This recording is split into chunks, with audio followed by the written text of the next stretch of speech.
Welcome back to the program, friend. The Townshend Act was passed a year later, 1767.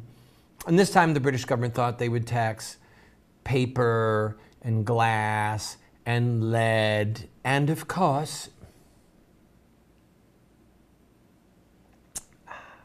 tea. Well, the colonists were infuriated by that. They refused to pay the tax. So the British ended up repealing the Townshend Act. Everything was not to be taxed that was really to be taxed except for tea. Tea. Yes. They thought, all right, we're gonna hold the line. We're gonna show them that we have the power and the authority to tax them. And they even orchestrated in such a way that the tea with the tax would be cheaper than tea that didn't have the tax. All right?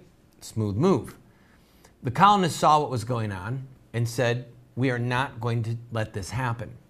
And so Samuel Adams and other patriots had a big meeting at Faneuil Hall, and a ship rolled into port in December of 1773.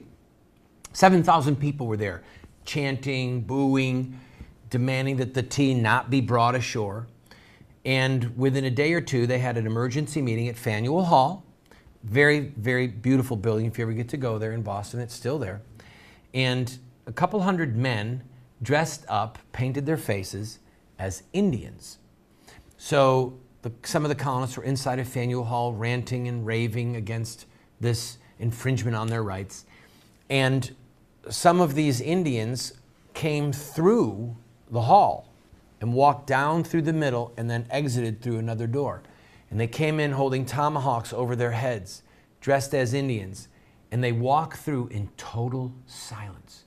Everyone in the room was in total silence. This was high drama, great street theater. And they proceeded directly to the harbor, and there were so many of them, the ship's captain basically begged, he said, please, please, just don't destroy the ship.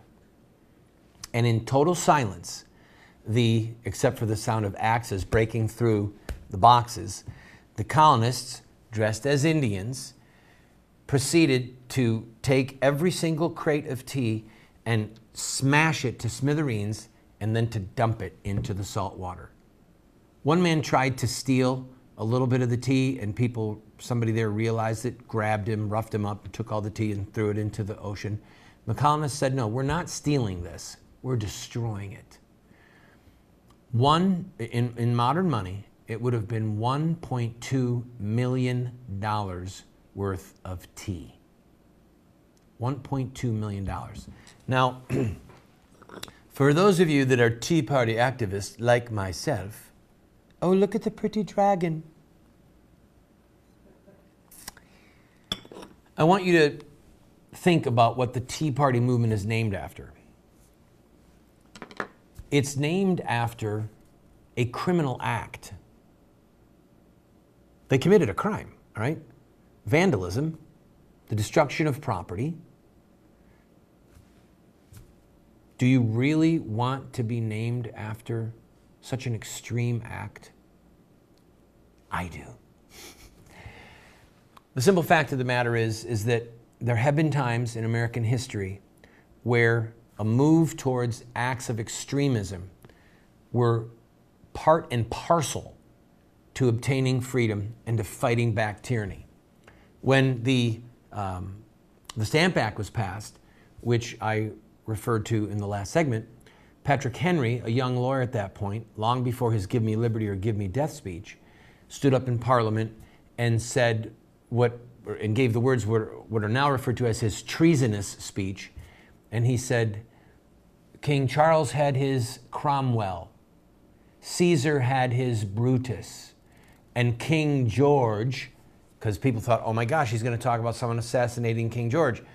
And people were screaming, treason, treason. And he said, and King George would do well to learn from their example. If this be treason, make the most of it. So, all of that to say this, I have to take a break.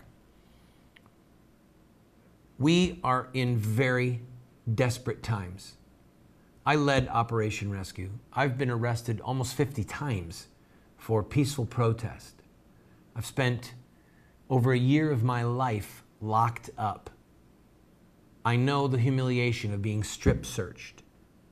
I know the humiliation of being told to stand still while guards sprayed down your body with chemicals in case there's lice. I mean, it's just unpleasant. I've been sued repeatedly, had everything taken from me by the lawyers of Planned Parenthood and the National Organization of Women. Had to pay a price. But friend, if you look at the American Revolution, if you look at what it took for us to become a free people, I can tell you this for certain. We are not going to restore this public with tweets and Facebook and hanging out in the cyber ghetto and blogs. It is going to require boots on the ground. It's going to require activism. It's going to require perhaps extreme acts, such as in the Boston Tea Party.